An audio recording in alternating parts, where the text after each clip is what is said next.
in Cloud Radio 68 in this whole thing of brandishing Death King. And I don't know what else to reminisce on or create for you, but I know there's certain ideas that definitely will come through and make you center on it. Because we talked about the past, future, present, whatever you want to call it. Through such tiny cracks, the past seeps through to the present. It has in many ways in my life. A lot of the past has, and I think that's the difference between what is going on, what has gone on. What has gone on can have its effect, and I'm not saying that it wouldn't. Because to be fair, everything still will have an effect. I mean, it's sad that it has to have so much of an effect, because I think that a lot of times we don't need that effect anymore, and we need to we need to learn something else here, That you can't always look at that sort of thing to get your ideas straight. That's like, to me personally, I think that's what I've learned.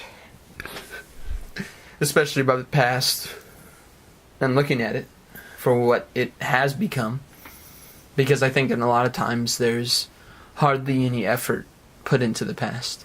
So it's hard to see how much... It's kind of like weird to see so much of the past be reminisced about. And I think that's a lot of times why it does. It's because we haven't learned to maybe do more. And that's where the past really shows up again. I think that's what that means by, through such tiny cracks, the past seeps through to the present. It's hard not to do that, because those past elements are there.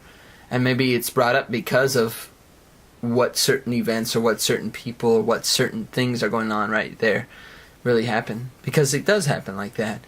And sometimes when people act a certain way, or when you see a certain answer to things, or see somebody say something in a certain way, right there it brings up that, old method of like, hey, maybe this person is acting like them. And sometimes it's that attraction to that past, attraction to that kind of, personality. Like, because that doesn't change, That's one thing that doesn't change, and I think that's what really shows you the kind of person you are. Is that whether or not you're able to move up or move away from certain things in your past, certain things, or just let it continue to happen again and again and again and again and again. To a certain extent you can, and, seeping through and seeing it won't change it, Sometimes you don't want to change it. Or on the other hand, you may actually want to change the result, because you're seeing that there is something different here, that it is not as difficult, or it doesn't make sense to, advertise something different. You can't just use what that person is saying to answer for what you're going to do. You can't just let, what things around you are happening to let you answer for it, And it's the old thing about, using the two-sided, using the two sides of the system, supposedly, which shows that there is choice. But having two choices is not choice. It's a choice between something that's been dictated to you. It's been dictated. That's dictator right there. Whether or not it's only one or two, you could look at it even from the fact that if you look at so-called communist Russia, which actually was basically a corporate-driven society. It wasn't even communism. And I think that's what really shows what communism is. It's anything we want to blanket it as. So if something's not agreeing with us, communism. But in fact, we're using communistic values too. Our system is. Council on Foreign Relations is. Many of the things that are part of this system are using the exact same socialistic, communistic ideals. To a huge extent. Huger than what we've blamed other countries to do as. I mean, it's the old idea of what really is the problem is usually what we blame other people to be is exactly what we are. And that's what a lot of people do in their lives. So they don't have to deal with it. They put it on somebody else. They say, you're at fault. You're the one who's the problem. This is what you are. And that's exactly what they are. And that's where, you just call anybody that. You're a fascist, fascist, communist, to anybody who questions authority, who brings up different evidences, who says no to something that everybody else says yes to. There you go, And it's not even about having those two choices of yes and no. It's a lot of times an opposite look at things. Looking at it from a different angle completely and saying, whoa, you're missing this part right here.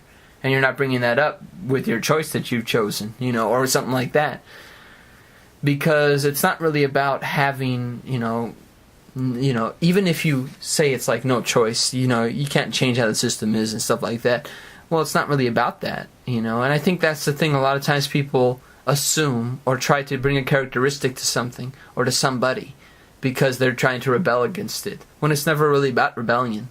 I can only step into myself. I really wouldn't want to step into anybody else because they're all a bunch of liars. In that way. I'm not saying that each one of you individually, you're a liar. It's very different. But it's the assimilation of characterizations of people as individuals taken away to bring up this groupthink. To bring up this kind of like what we see as the tiny cracks of the past is really that. What's seeping into us is that we can't look past it. We can't look past the past to see something obvious right there. Because the past at times is very important to look at. It's like one of Obama's speeches recently, or not recently, back in 2011, to the troops, I think it was. He had said that, we're not like the old empires. We're not doing this for resources, for power. We're doing this because it's right. I mean, that's exactly what a lot of those other systems said too. They never said it's about resources or power, even though it had been. It's the same exact story over again. The big thing about people as people is that certain people say we know how to control other people and bring them the great value of things, the great value, the great right. But that's the biggest wrong right there, is to say you're the best to know it. You know the knowledge of it. Well, just because you have all the knowledge and you're hiding it from people actually shows, like let's say, for example, it's Illuminati or something like that. Let's say it's like people keeping secret knowledges away from the public. How does that show that you're better than everybody? It doesn't, If you in fact have to hide it in secret, that doesn't show you're better than everybody. In fact, that shows how mean-spirited you're treating everybody. You're trying to say that you're the best, but in fact being the best means that we can't know stuff that you know. That doesn't show you're a better person. That actually shows you're a worse person, because you're basically saying this is how you're going to live, but you're not going to live with the same abilities or the same knowledges or whatever as such as I have. And you're using that to sort of propagate what the species of humans can be. So, in fact, it's the old idea, I guess, again, going back to, man made God, man made God, so man could become God, So if you want to look at it that way, where, there is no God in that sense, and the only reason it was created was to make man believe he's God, or create that image of God in real form in life. There's some truth to that, there's some falsities to that, but the biggest false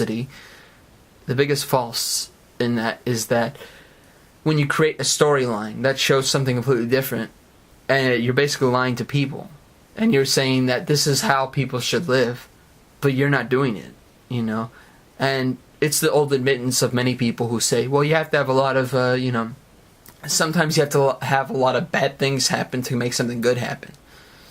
But that's the first step towards suicide, pretty much. Or that's the first step towards genocide. That's the first step towards a society not being a civilization at all, where people are not civilized. If you need to create an assimilated quality to have violence be accepted in that form. I'm not talking about, individuals doing their own thing. That's different. But it's the same exact thing, actually. Because the people in power are individuals too. If we want to look at it at a corporate interest or a corporation and bank, we can look at it that way too. They're still made up of people. They're protected just as a human being, so literally they are a human being, which is kind of scary in that effect, because now they're using those things to create more rules, more laws and regulations that protect them. Now we can't do that unless we have the money, unless we have the lobbyists, unless we have everything that they have created for themselves. They didn't create it for us, and it's the old saying of, what kind of choice would be made here? Well, the Senate and the representatives and all those people choose that. We don't, And yet, at the same time, will they listen to us if we talk? Many people have not been spoken up for in our society in general. In my lifetime, I've seen less people spoken up for. The only ones that have been are the ones who assimilate and sort of give their individual ideas away for being a part of the group.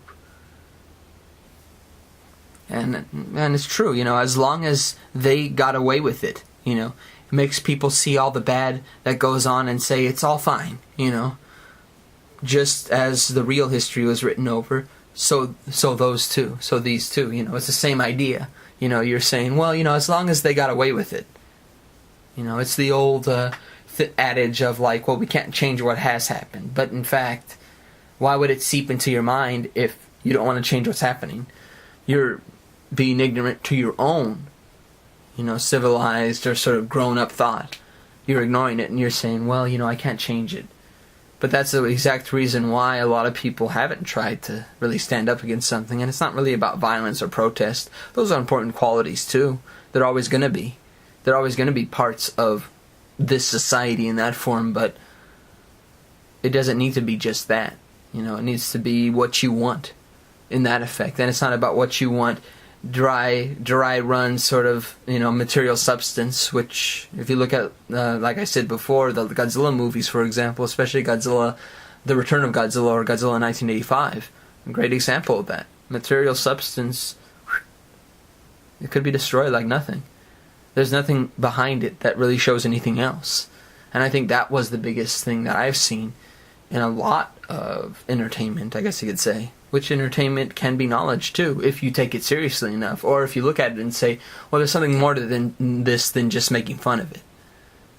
And there is. If you sit there and go, oh shit, this is just something to look at and just make fun of, then that's how you look at life, And it's fine to do that, I'm not one to be like, oh, motherfucker, I'm going to judge you for that. But you can look at it seriously too and not feel like, oh, well, I can't take the time.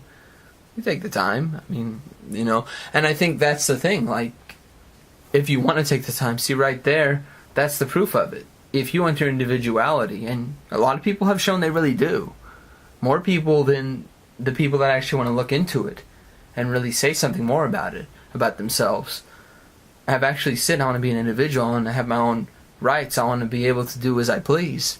But if they truly want that, they have to be able to stand up for it too. You can't wait for somebody else to do that for you, because they can't. There's no possible way somebody could know your ideas and agree with them in that way.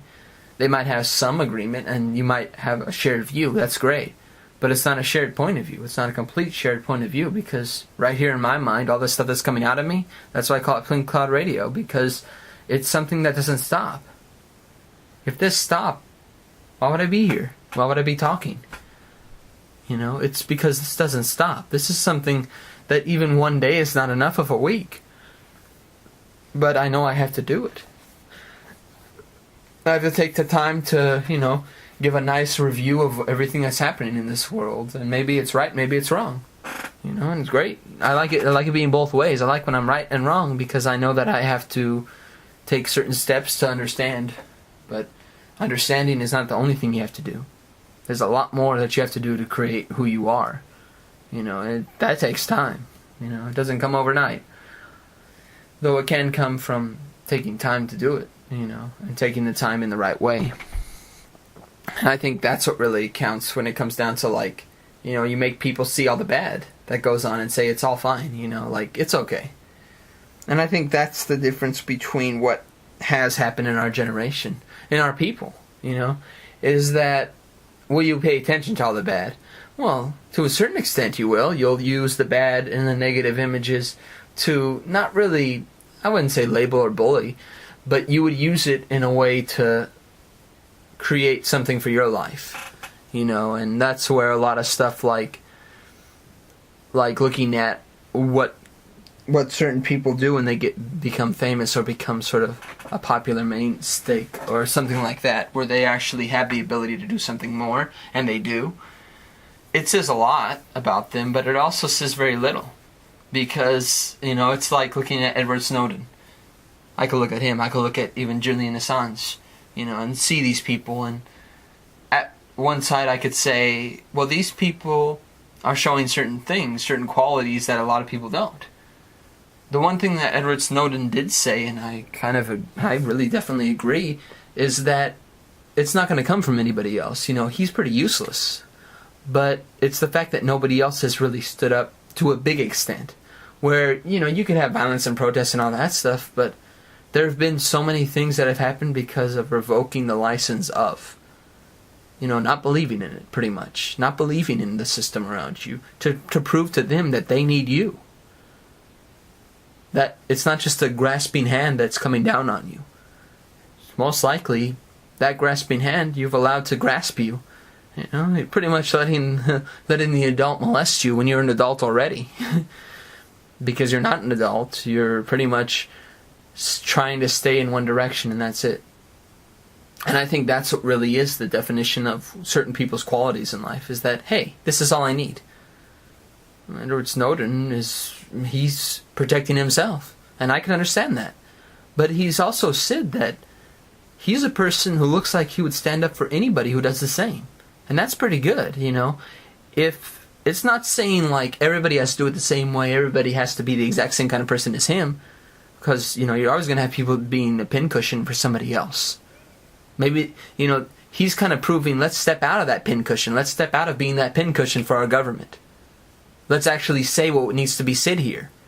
And that's what I kind of see from what he has said about it. Like Dick Cheney saying he's one of the worst people. Oh my God. It's an honor to hear that from him, and that's a great thing to say. Like, I get that. That's a great joke. Literally. Because when you look at it, they're the biggest frauds ever. And you could step out of that realm, of trying to see that kind of dictatorship in that form. In that you're allowing certain people to be criminals and do whatever the fuck they want, but other ones, they got to go to jail. To be fair, Malaysia did charge a lot of people from the Bush administration for war crimes. That's great, finally. But that's not enough, In that way of like, I'm not saying that it needs to be persecuted much more. It's not even about persecution anymore. All this stuff needs to come out. You rifle through all these papers. This isn't stuff that should be hidden. And Snowden was a great example of why. I'm useless. Well, guess what? If you're useless, just like me, I'm useless here too. Because unless it means something to you, to a point of like, you know what, fuck this job, fuck this life. I gotta know what's going on, and I gotta know now. It's not even about what happened with, when you look at one of the great movies, I forgot the name right now. Shit. But when you look at a lot of those movies that really talk about how the business works, how TV works, and everything else, you can see that that's all it is. There's nothing else behind it. I think a lot of times that's the problem that a lot of people have, is that, well, what else could those people do to us? Nothing much. They could kill, but that's not much, really.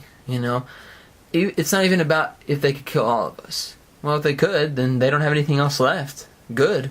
I'd like to see them do that. To be fair, I'd like to see them and see how long they live. Because we've been working for them a long time. Yes, I understand there's a lot of multifaceted technology now. But to a certain extent, if you give up on them, they're going to have to, it's the old scientist kind of way of thinking, which I don't think there's a lot of real science anymore, because scientists are not respected. They were never respected in their lifetimes. And yet now in our generations we see a lot of scientists being respected, especially ones that go along with things. And, hey, we have this scientist right here representing for this company right here. Well, scientists were never seen as that. That's the thing that's always been there, is that they go against the grain. So if you go against the grain as much as real scientists do, you won't be respected. You'll always be put down. You'll always be invalidated. Like, oh no, that's not true. Or they'll lie about what your experiments really were. They wouldn't take it seriously, and they'd say, oh well, that guy's lying, or that girl's lying, or that scientist is lying. Don't take him seriously. Don't take them seriously. Well, that's when you should. That's the whole idea of like when you put the pedal to the metal, or just say something like that, or just use it as a scapegoating method. Like, don't listen to them. that's a warning sign that you should actually pay attention. Not saying you have to believe them, but you should pay attention to them. And I think that's a lot of times why the problem, that's why people get away with things too, because history has been written over. That was gotten away with. And almost probably the biggest majority of people know that history's a lie, but they don't care. Oh, I have history class, but I don't want to go to it. That's all they care about. Do we have a test for history? That's the only thing you hear. You don't hear people say, you know what, why did they lie to us, and I don't like this. I don't like this history class. I'm being honest about it, That's how I would act, and that's how I have acted many times, where I have talked to teachers and spoken up my view and showed some evidence to a lot of times a cringing audience, a cringing teacher too, in fact. And I think that's where a lot of times we have, invalidated or given ourselves validation for what we are, And that makes sense too, because you have to. No one else is going to do it for you. And I think that's what I meant last time when I talked about family, that, even family won't do that for you. It's fine, I don't need the defense. I don't even use self-defense myself in the effect of like a self-defense mechanism. I don't have that. I just talk, and if it makes sense, it makes sense. If it doesn't, then it's not supposed to. And I think that's where a lot of what we live on or live by can be good or bad. Because it can be, it can be either way. And I think that's where, like, when you're conditioned, and I think that's, civilized people control themselves so they can be seen, So when you're conditioning, you're not really civilized. Because if you need to be conditioned in a system, then you're not civilized, and then we never been, This isn't a civilization. And the fact is, that's the proof of it, If there's conditioning going on, it means that there's a certain way of thinking. That's the fact itself, That's the biggest thing that you could say, we're doing the exact same thing that Hitler did and all that stuff, It doesn't matter that it's not the same technique of why, The cause and the effect doesn't matter. The cause is actually the exact same, because the cause happened because of running away from Europe, but we did the exact same thing that Europe did. So it wasn't about, we need to get away from Europe because we can't be, taxed. We did the exact same thing here. There's taxes running everywhere. And yet it's accepted. But back then they didn't like it. There was that revolution against it. That little revolution that created America, or that created also many bad things too. The genocide and everything else of Native Americans, pretty much. When you look at it from a big perspective, there can be ugliness. And there is. It's not about can be, there is. But I think at the same time, that's what really created the problems too, is that if you go into something just wanting to get your own side, then you're not going to create anything good. That's why I think a lot of what happened with American history started in that way. Because it created problems already by what they were thinking. They were brought up in a system that allowed for basically enslavement, to payments, to taxes, to have to all these sort of methods of control. And they just used them again. They didn't do anything different, So when people say, that America's so, free, such a good democracy, it's been done before. Plato ran away from it when it first started in Greece, so, and he's the one that actually had the idea of it as well. There are many people involved, including Plato himself, so when you have somebody who's involved in the formation of such a thing, or at least have some sort of gratifying understanding of it, and having to run away, doesn't that say something bad about the system? That it could, that it does create problems, and it creates bigger problems than what people would assume, because, well, they're not involved in it. If it's the same reason why a lot of people say, like, if I was rich, I wouldn't care. But you're not, So if you get in that position of power, if you get in that position of money and wealth, why would you do that to somebody when you've already been there too? It's the old idea of, have you ever learned anything from what happened to you? A lot of people don't, because they don't want to. And I think that's where a lot of stuff with power and control really comes into effect. That we always try to assimilate some sort of characteristic where we all have to get along, no matter what. No matter what. It has to come this way. It has to end this way. If it doesn't end this way, then, well, what?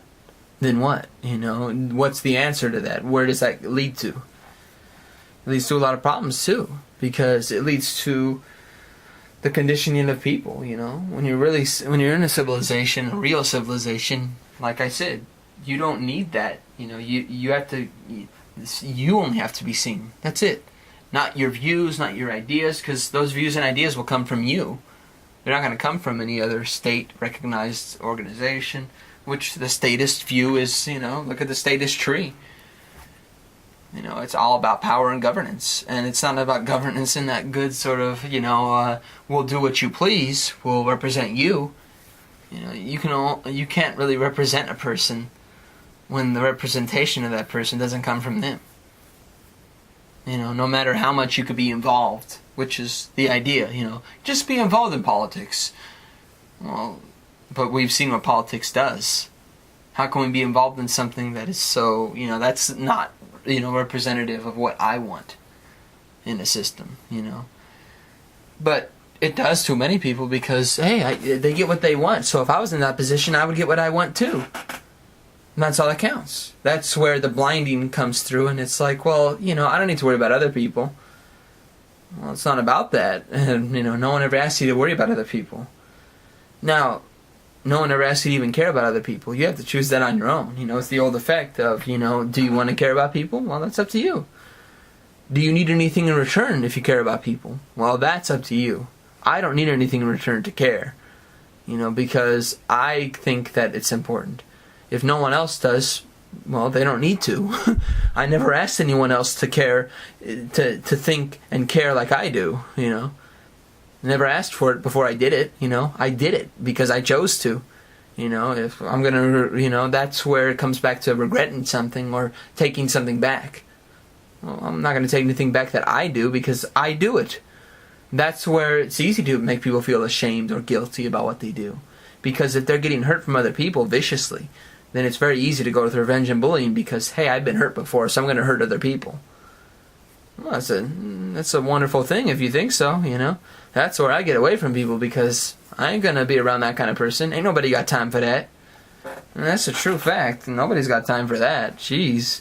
If you got time for that, you're a glutton for punishment. And that's fine, but I'm not. And just like filling a void to care with cleverness and all manner of distractions, you fill the void of care with a kind of a cleverness and jokey kind of attitude, and all manner of distractions. Oh man, the easiest thing to do for a lot of people. That's all you need to do. Just give a distraction. Perception's flying everywhere. Don't care about having a certain focus or concentration, but that's not to say that it's the only thing you should do is focus and concentrate, because you can't do that either. No one can. There may be this glamorization of instant. I can't believe a person was able to write that kind of book. Look how long it is. There's the big joke about people looking at you when you read nowadays, is that, wow, you're reading that big book? And yeah, because I'm using my brain, I'm thinking. I'm sorry, And I think that's where a lot of stuff technologically comes into form, is that it creates that sort of, filling a void. You fill a void, it's the easiest thing to do. Relational connections, you don't want to create them by yourself. You want to be able to find something else that's already there in creation to give you that satisfaction. So when people say, like, about iPhones, anything else that's been created around the system, whether it's by Apple, whether it's by Samsung, whether it's by Microsoft, whether it's by whatever fucking company you want to use, but it's all for the same reason, to fill a void. Not anything else. There's nothing much else in it, literally, and I think that's where, that's not to say anything bad, but if you need to fill a void with that, you're already a void. You're not gonna be anything else but a void. You're just gonna be an empty, hollow shell, and that's fine. I think that's where a lot of people get the method of thinking of just sex, and that's it. Well, because there's nothing else in that person. And I think that's where it makes it kind of easier for people to just go for sex and options. That's fine if you want that physical appeal and that's it. Or when people say, like, one of my friends at work was saying that, if you don't have the exact same feelings or as heightened as somebody else, then it won't work because they don't have the same amount. Well, no, I told her that's not true. I said it matters if you have distractions or if your perceptions aren't really on that person. Are you willing to sacrifice yourself in vain? Are you willing to give yourself up in that way? If you're not, what's the point? If you're not willing to sacrifice yourself in vain for an opportunity to be with somebody, it's not about being a martyr even. It's about, are you willing to be there? Are you willing to be there from your own want, from your own needs, from what you feel from that person? If you're not, what's the point? If you're willing to just say, well, I need something more from this person, then that's not the right person for you. I think in a lot of ways that's what really creates a relationship, is that if you're satisfied with what you have gotten, and it's not even saying it has to be stale or like a sloth or something, but if you're not satisfied with what you're getting yourself into, which is what a lot of people say, oh, I don't know what I'm getting myself into. Well, if you don't know what you're getting yourself into, then you probably don't know much about that person. I don't know what I'm getting myself into, but I risk myself, but it's because maybe sometimes I don't know enough about a person, and that's fine too. But it's never really about not knowing, I'm distracted, I'm sad, I'm doubtful, but I still go. Not because, he has the strength, he can move. No. It's because I know that there is something out there that's not just about me.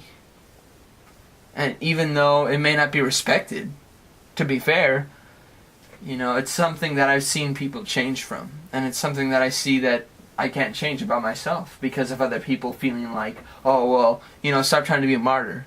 When I just care, And that's fine, call me a martyr. I don't care. At least I'm willing to sacrifice myself, in that form. Whether it's about something as big as the world governments and the secrets and everything else. Them sleeping in bed together, which is still there today. It's a nice ideal to believe that that's changed, but it hasn't.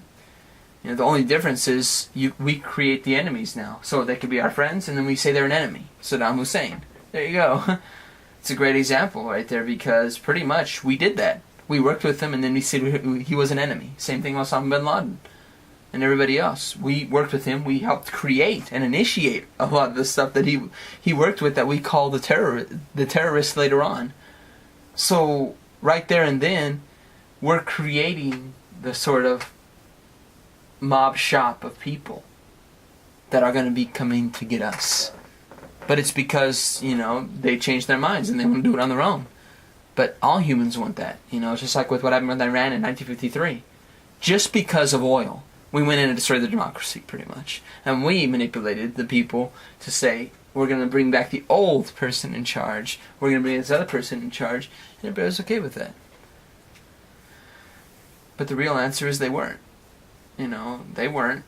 We just gave an image of they were okay with that. Because everybody was pretty happy with who they had there.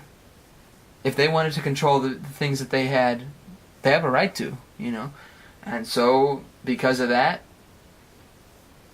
we want to manipulate and control every single thing that has some sort of value to us. Or will have the value to us because we'll go in and take it. Will, meaning we in some form or another will do that. And I think that's the difference, is that to fill that void of cleverness and manner distractions is very easy. Who's the enemy? Fill it. Fill that void. Let's say this. This is the person. That's the person. This is the group. That's the group. That's why it's so easy to manipulate the public too. All you need to do is just fill the void.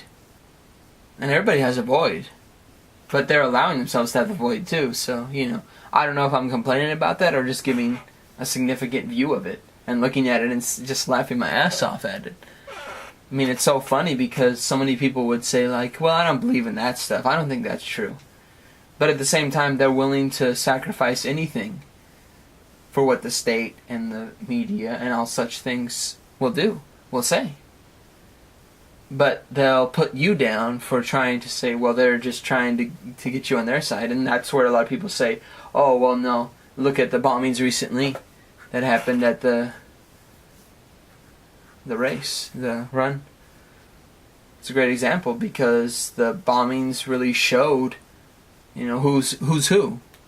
Saying that, the wife was brainwashed. Well, the wife didn't say that. And you only showed the uncle, you never showed the father. The father said a lot of different things than what the uncle did. And I think that's the difference, is that people will just solidify their view on what the uncle has to say. But the uncle hasn't been close to the kid for a very long time. But at the same time, he also said that he never heard any of this kind of stuff. Well, wouldn't you hear this kind of stuff if you're around this person and they're doing something like this? That's where you have to step back and say, wait a minute, that doesn't make sense. When you read a book, when you see a movie, you find the answers to things. You don't just say, well, we're going to assume the rest of the story here. We're going to assume that this happened here. That's not what any person does, but I think that's the easy way to control the public, is that you just create a storyline for them. Even if it's an assumption storyline, they'll believe it. They'll believe it as the truth. That's where, like me, it's not even about conspiracy at this point. It's that I actually have evidence to prove that story is false. That's it. Because you're looking at what the storyline that was created. It's the same thing that could be said about many events, where people said, well, this is what happened there. Or the news said, this is what happened there. Well, no, it isn't, because we would have to have cameras inside every plane to show that exactly happened. We would have to have certain things shown to show if that exactly happened. You need real evidence to do that, and sometimes you can manipulate that evidence. The same thing happened with JFK. If you look at the background for a lot of what happened with the JFK shooting, the Zapruder film and everything else, it's been edited. If you look at it directly, look at every single frame by frame, you'll notice that they edited certain things and made it look very, very unreal. Because if you visit a place, you don't see what has happened and edited in that film. I'm not talking about because it's old, looks different now. No. I'm talking about how it looks directly, distinctly. You have to pay attention to the whole thing. And you could easily edit those things. That's all you need to do. Life surely has no meaning unless a man was free to choose his fate, to mold it and fashion it according to his nature. It's true. And life truly has no meaning. It has no meaning right now. Well, it's had no meaning for a while now, seeing as somebody has tried to control it all the time. And it's not really about the control. It's about the method of such things. Because truly, it's the old idea. You can make a joke of it and say, like, I'd rather have a dictator, and just somebody say it honestly. And it's the same thing that happened in the Dictator movie last year. One of the greatest things was the speech at the end. That, you control it by doing this, and it's exactly how America is. It's the biggest joke that we're trying to say we're not dictators, we're not trying to control everything, but that's exactly what we're doing. And I think that's what really gives people the kind of naivete, that they can trust it. Because, even if it's happening that way, it may not end that way. But that's the thing, like, if you truly think inside of you that this will lead to something good when it never has before, it's not even about naivete at that point. It's that you actually believe something bad will lead to something good. But the reason why it's doing bad at times would be because something else bad happened. And also because of working together. And it's not about the fact that they work together, and that's the problem. It's that why would we even work with them in the first place? If something like this was going to happen and lead to this, wouldn't it have been known by now? Wouldn't it have been known a long time ago before we even got involved with those people? That means that we actually wanted to do that. That we wanted to have them on our side. Give them our weapons. Start a war, because we didn't want to look like bad guys. We wanted to look like, well, they're attacking us too. See, they're using weapons too that we sold them, but that doesn't matter. It's a matter of, we can't look at this and be in defeat. We have to actually be better than them. And that's where a lot of people climb that regime head and climb it and say, well, we're better people because of this. And I think that's the difference of, using whatever thoughts you want to use. Because life surely has no meaning unless a man was free to choose his fate in that way. And, whether it's fate or not doesn't matter. I mean, that's just a word that has so much a semblance that can be used, can be, forgotten, can be sort of, trajectorized or placed in a certain place. But to be fair about it, it's something that is not, realistically given. You can't really say that it's about fate at that point. To mold it and fashion it, yes. You have to mold and fashion your own life, and your own personality, your own character. No one else can do that for you. I mean, yes, there are many people who can do that for you, and will be gladly to do so. They've been doing that for a long time. It's called what